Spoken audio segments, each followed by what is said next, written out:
नमस्कार, स्वागत है दैनिक भास्कर के उत्तराखंड यूपी चैनल में आपका। मैं उधम सिंह नगर के रुद्रपुर से भास्कर पोखरियाल।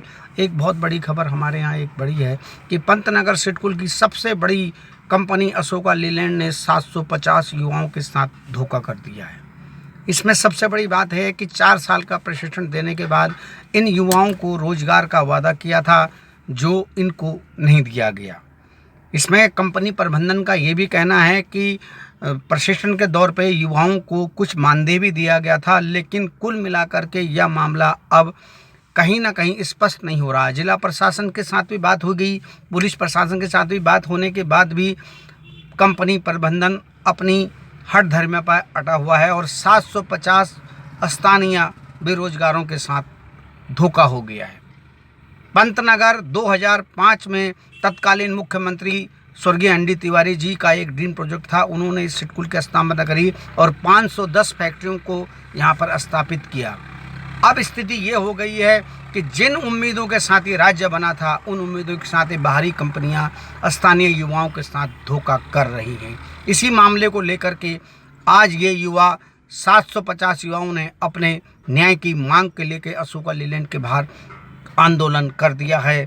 कांग्रेस के नेता हरीश पनेरू और सुमित हृदय ने इनकी न्याय के लिए अब गुहार लगानी शुरू कर दी है।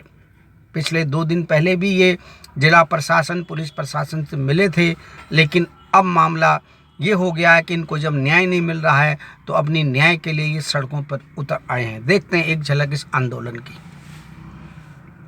पनेरू जी और सुमित भाई, आप जो है इन युवाओं की लड़ाई लड़ रहे हैं और तत्कालीन मुख्यमंत्री जो रहे हैं एनडी तिवारी, उन्होंने इसकी स्थापना करी। सिडकुल कुमाऊं के युवाओं के स्थानियों के लिए बनाया गया था। इसमें अब बताइए क्या इनके अन्याय हो रहा है?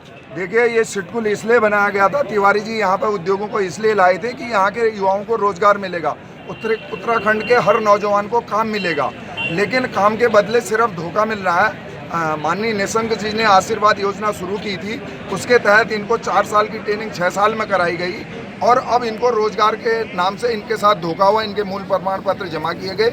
हम शासन प्रशासन से ये निवेदन कर रहे हैं कि हमारा कोई यहाँ पे दंगा फसाद करने का उद्देश्य नहीं है, लेकिन हमारा भविष्य बर्बाद हो गया। हमारे जीवन के जो 6 साल सुनहरे पल थे वो आपने बेकार कर दिए, इसलिए आप हमको नौकरी का वादा दीजिए और हम आंदोलन नहीं चलाना चाहते। लेकिन अगर प्रशासन चाहता है, अशोका लीलैंड चाहता है शांति फैलाना, तो उसमें भी हमें कोई दिक्कत नहीं है, क्योंकि अब लोकतांत्रिक तरीके से लड़ाई तो लड़ेंगे ना। हमको 1 महीना हो गया जिला प्रशासन से गुहार लगाते हुए, अशोका लीलैंड को गुहार लगाते हुए। 1 महीने पर एक कदम हम आगे नहीं बढ़ पाए। आखिर हमने आंदोलन किया, लोगों से क्षमा याचना की बात अशोका लीलैंड और प्रशासन ने कहा कि आप क्षमा मांग लो, आप अंदर चले जाओ, तो ये कौन सी बात है? हमने आंदोलन क्यों शुरू किया? तो निश्चित रूप से मुझे ऐसा लगता है कि हमको आंदोलन को उग्र करने की नौबत न आए, इस पर जिला प्रशासन विचार करे। सुमित जी, आपकी तो माता जी चूँकि यहाँ पर जो है बहुत बड़े प्रभाव के पद में रही हैं और विधान कई पदों पे रही हैं, बताइए आपका क्या कहना है इसमें? नहीं, देखिए, जैसे कि बताया पनेरू जी ने, जो आशीर्वाद योजना के तहत हर ज़िले से उत्तराखंड के जो एम्प्लॉयमेंट ऑफिस होता है, वहाँ से इन बच्चों का रिक्रूटमेंट हुआ 12वीं पास करने के बाद। इनके मूल प्रमाण पत्र रख लिए गए, इनको वायदा करा गया कि आप एक डिप्लोमा ट्रेनिंग करिए और उसके बाद आपको जॉब दी जाएगी आशीर्वाद योजना के तहत, जैसे जो निशंक जी ने चालू करी थी। और उसके बाद इतना बड़ा ये धोखा है कि जो एक डिप्लोमा कराया जा रहा है, ना ये AICTE द्वारा मान्य है, ना राज्य सरकार द्वारा मान्य है, ना केंद्र सरकार द्वारा मान्य है। कोई एजेंसी इसको मानती नहीं है, किसी इंडस्ट्री में इसकी कोई मान्यता नहीं है। इन बच्चों ने 12वीं के बाद इनके पास अपॉर्चुनिटी इनकी छूट गई किसी कॉलेज में जाने की, किसी अन्य सेवा में जाने की। केवल अशोक लीलैंड को ये जानते हैं और यहाँ के काम को ये जानते हैं। इस काम के आधार पे, इस डिप्लोमा के आधार पे दुनिया के किसी कोने में इन्हें कार्य नहीं मिल सकता। तो क्या लीलैंड की जिम्मेदारी नहीं है कि इन बच्चों को तुरंत नौकरी पे रखे, परमानेंट एसोसिएट जो इनकी मांग है वो बनाए? अब आप क्या मांग चाहते हैं? हमारी मांग बड़ी, देखिए, अपने लिए तो हमें कुछ नहीं चाहिए, लेकिन ये जो उत्तराखंड का भविष्य आपके सामने बैठा है, होनहार बच्चे 13 के 13 जिलों से आए हैं, इनके लिए तो मांगना हमारे लिए जायज़ है। तो पूरा उत्तराखंड की मांग है कि इनको परमानेंट एसोसिएट यहाँ लीलैंड बना दे, इनको परमानेंट जॉब ऑफर दे दे और हम खुशी खुशी इनको लड्डू खिला के और इनसे माफ़ी मांग के यहाँ से चले जाएंगे। लेकिन काम के बदले सिर्फ धोखा मिल रहा है। माननीय निशंक जी ने आशीर्वाद योजना शुरू की थी, उसके तहत इनको 4 साल की ट्रेनिंग 6 साल में कराई गई। और अब इनको रोजगार के नाम से इनके साथ धोखा हुआ, इनके मूल प्रमाण पत्र जमा किए गए। हम शासन प्रशासन से ये निवेदन कर रहे हैं कि हमारा कोई यहाँ पे दंगा फसाद करने का उद्देश्य नहीं है, लेकिन हमारा भविष्य बर्बाद हो गया। हमारे जीवन के जो 6 साल सुनहरे पल थे वो आपने बेकार कर दिए, इसलिए आप हमको नौकरी का वादा दीजिए और हम आंदोलन नहीं चलाना चाहते।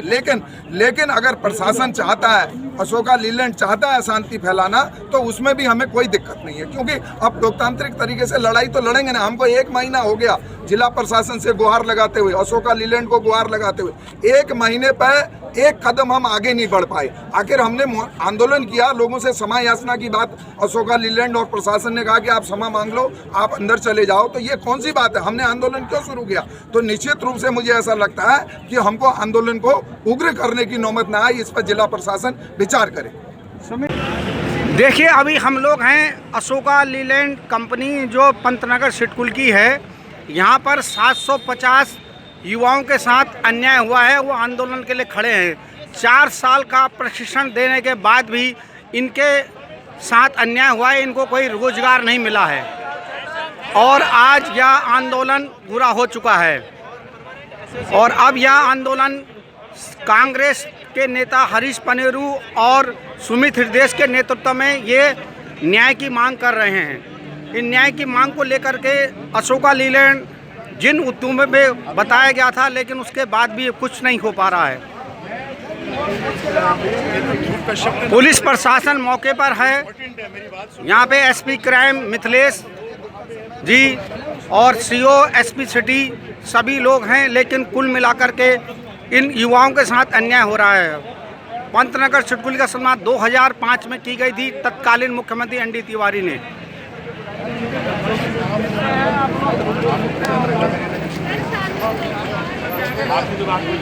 मैडम के साथ